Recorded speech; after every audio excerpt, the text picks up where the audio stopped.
વિદ્યાર્થી મિત્રો, તમને પ્રજાસત્તાક દિવસની હાર્દિક શુભકામનાઓ। આજનો મારો વિષય છે લાલ બહાદુર શાસ્ત્રી।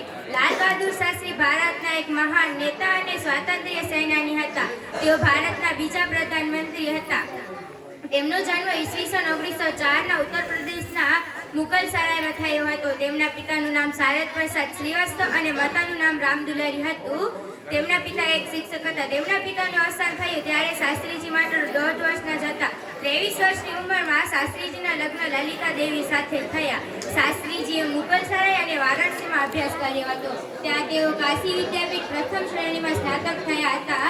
ત્યાં તેમને શાસ્ત્રીની ઉપાધિ આપવામાં આવી હતી।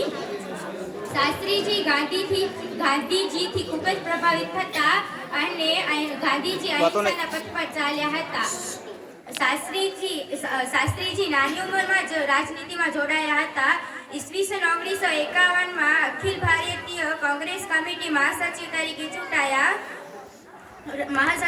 ઈસવીસન 1951માં અખિલ ભારતીય કોંગ્રેસ કમિટી મહાસચિવ તરીકે ચૂંટાયા। ત્યારબાદ શાસ્ત્રીજીએ ભારતની આઝાદી માટે ખૂબ જ મોટો ભાગ ભજવ્યો હતો। જય જવાન જય કિસાનના નારાથી આ સમય દરમિયાન શાસ્ત્રીજી ખૂબ જ લોકપ્રિય થયા અને શાસ્ત્રીજી યુદ્ધમાં દુશ્મનોની હાર થઈ। શાસ્ત્રીજીએ પોતાના જીવનમાં ક્યારેય હાર માની ન હતી, પરંતુ હારનો બહાદુરીપૂર્વક સામનો કર્યો હતો। શાસ્ત્રીજી લોકોની સેવામાં પોતાનું આખું જીવન સમર્પિત કરી દીધું હતું। શાસ્ત્રીજીનું મૃત્યુ 11 જાન્યુઆરી 1966ના તાશ્કંદમાં થયું હતું। શાસ્ત્રીજીનું મૃત્યુ થયું ત્યારબાદ શાસ્ત્રીજી ભારત રત્નથી સન્માનિત થનાર પ્રથમ વ્યક્તિ હતા। જય હિન્દ, જય ભારત।